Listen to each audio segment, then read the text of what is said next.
Hunting Adeline chapter 2 the shadow.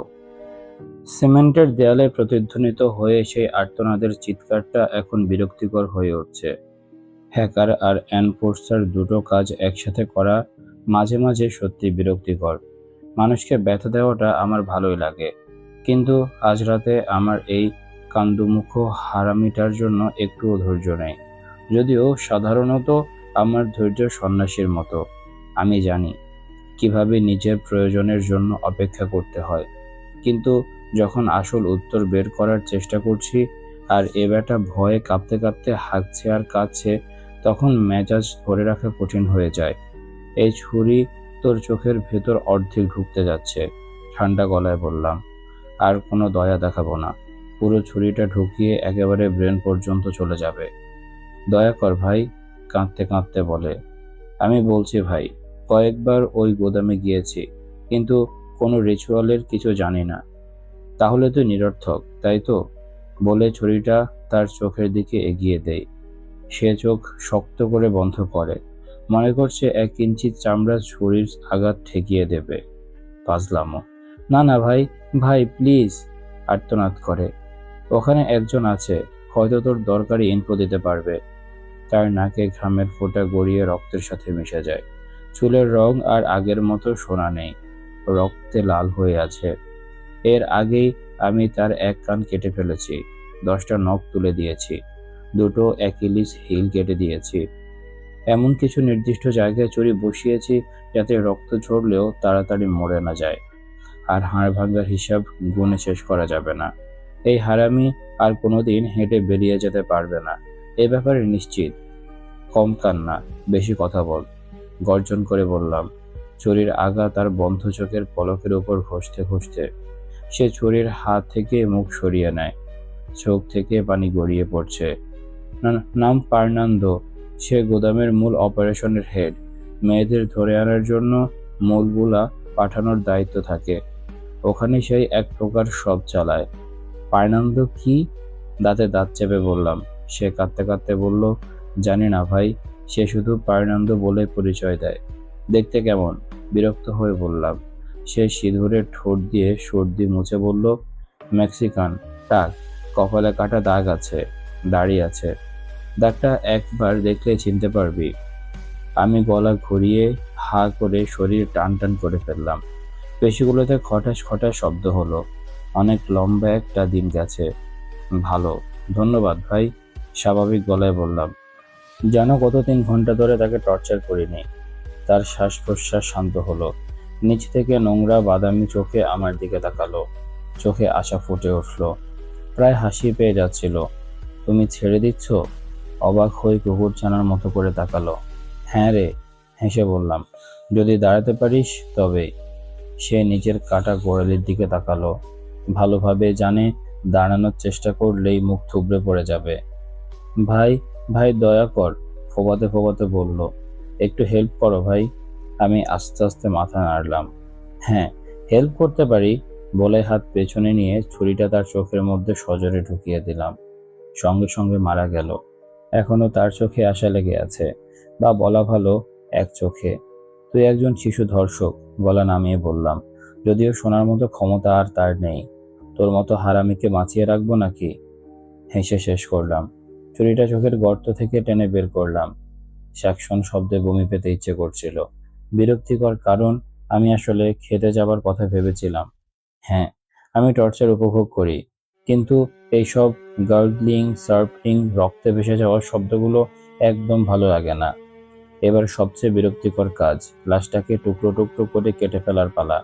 আমি অন্য কাউকে এই কাজ করতে দেই না, কারণ ধরা না খেয়ে বেঁচে থাকতে চাইলে নিজের কাজ নিজেকেই করতে হয়।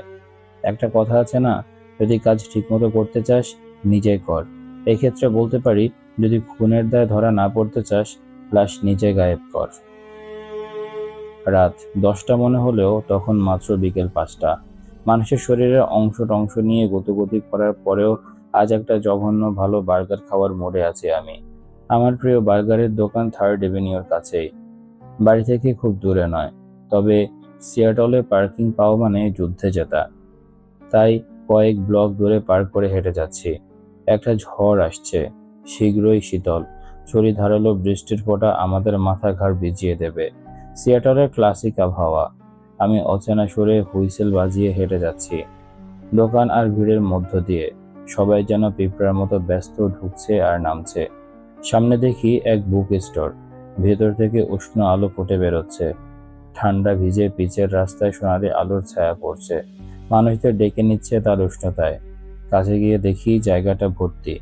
এক ঝলক তাকিয়ে এগিয়ে যাই।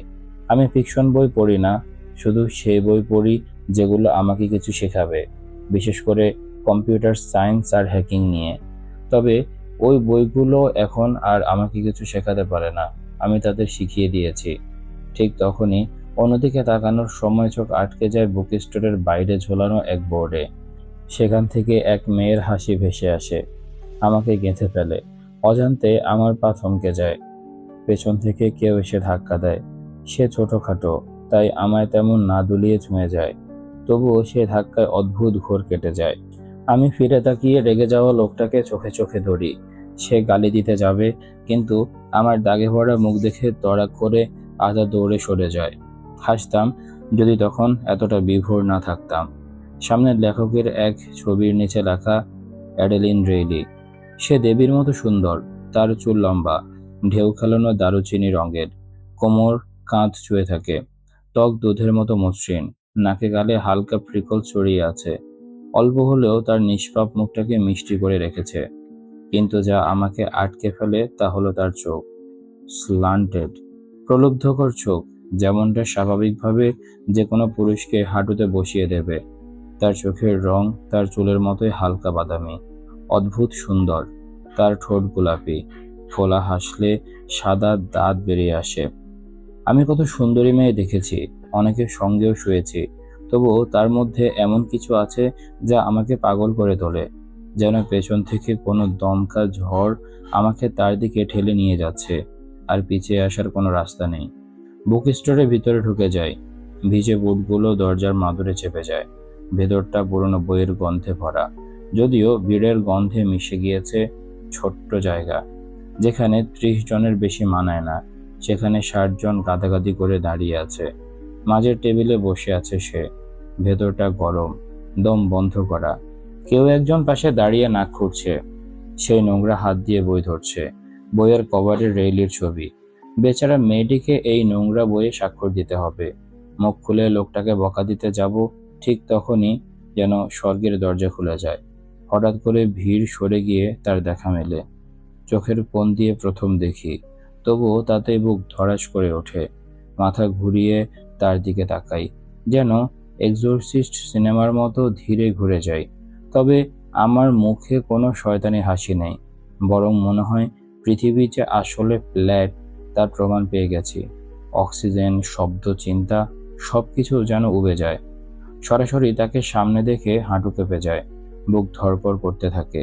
আমি জানি না ঈশ্বর আছেন কিনা, মানুষ চাঁদে গেছে কিনা, বা সমান্তরাল জগৎ আছে কিনা, তবে আমি জানি জীবনের অর্থ আমি এই মেয়েটির মধ্যে খুঁজে পেয়েছি। আমি পিছনের দেয়ালে গিয়ে দাঁড়াই। এখনো কাছে যেতে চাই না, না, আমি তাকে দেখতে চাই অনেকক্ষণ ধরে। তাকে দেখতে দেখতে বোধ হয়ে যাই, লম্বা বলে মাথার উপর দিয়ে সহজে দেখতে পাই, না হলে হয়তো ঠেলে সবাইকে সরিয়ে ফেলতাম। একটা মেয়ে মাইক্রোফোন ধরিয়ে দেয় তাকে। তার চোখে ভয়ের চাপ, যেন মাইক্রোফোন নয়, কারো একটা কাটা মুন্ডু এগিয়ে দিচ্ছে। কিন্তু মুহূর্তেই তার মুখে মুখোশ পড়ে যায়। মাইক্রোফোন টেনে নিয়ে ঠোঁটে আনে। শুরু করার আগে চোখ বন্ধ করে ঠোঁট কামড়াই। তার গলাটা যেন ধোঁয়া, কামনার গন্ধে ভরা। আমি হেলান দিয়ে তাকিয়ে থাকি, সম্পূর্ণ মুগ্ধ হয়ে। তারপর বুকের ভেতর কিছু অন্ধকার জেগে ওঠে, কালো, হিংস্র, নিষ্ঠুর, ভয়ঙ্কর। আমি তাকে ভাঙতে চাই, টুকরো করে নিজের সঙ্গে মেলাতে চাই। মেলে না, মিলিয়ে নেব। আমি জানি কিছু একটা খারাপ করতে যাচ্ছি, এমন কিছু যেখান থেকে ফেরার পথ নেই। কিন্তু আমার তাতে কোনো আপত্তি নেই, কারণ আমি আসক্ত। আমি অতিমাত্রায় আসক্ত। আমি সীমা ছাড়াবো, তাকে আমার করে নেব, জোর করে হলেও। ঠিক তখন তার চোখ আমার চোখে পড়ে, এমনভাবে আটকে যায় মনে হয় আমি মাটিতে লুটিয়ে পড়ব। তারপর কেউ তার দৃষ্টি ফিরিয়ে নিয়ে যায়। আমি জানি এখনই বেরিয়ে যেতে হবে, না হলে 50 জন মানুষের সামনে তাকে কিডন্যাপ করে ফেলবো। কিন্তু কোনো সমস্যা নেই, এখন সে আর আমার হাতছাড়া হতে পারবে না। একটা ক্ষুদ্র কোমল ইঁদুর পেয়ে গেছি আমি। এখন তাকে ফাঁদে ফেলা পর্যন্ত আমি থামব না। Diary, 14 April 1944। আমার ভিজিটর এসে গেছে। জানালার বাইরে দাঁড়িয়ে আমাকে দেখছে এবং আমি লিখছি। আমার হাত কাঁপছে, আর আমি বুঝতে পারছি না এটা ভয় নাকি অন্য কিছু থেকে আসছে। আমি চেষ্টা করলেও এই অনুভূতিটা ব্যাখ্যা করতে পারছি না। আমি বহুবার এই অনুভবগুলো লিখে বোঝানোর চেষ্টা করেছি, ব্যাখ্যা করার চেষ্টা করেছি, কিন্তু কোনো শব্দই যথেষ্ট মনে হয় না। আমার মনে হয় এটাকে বোঝানোর সবচেয়ে ভালো উপায় হলো এই অনুভূতির থ্রিলিং। আমি জানি না আমার ভেতরে কি হচ্ছে, কিন্তু বুঝতে পারছি কিছু একটা ভয়ানক বদলে যাচ্ছে। বলা বাহুল্য, এই পরিবর্তনটা ঠিক নয়। যখন ওর চোখ আমার চোখের সঙ্গে মিশে যায়, আমার নিঃশ্বাস আটকে আসে। আমার রক্ত যেন হঠাৎ আগুনে জ্বলে ওঠে। মনে হয় যেন কোনো খোলা বৈদ্যুতিক তার আমার ত্বকে স্পর্শ করছে।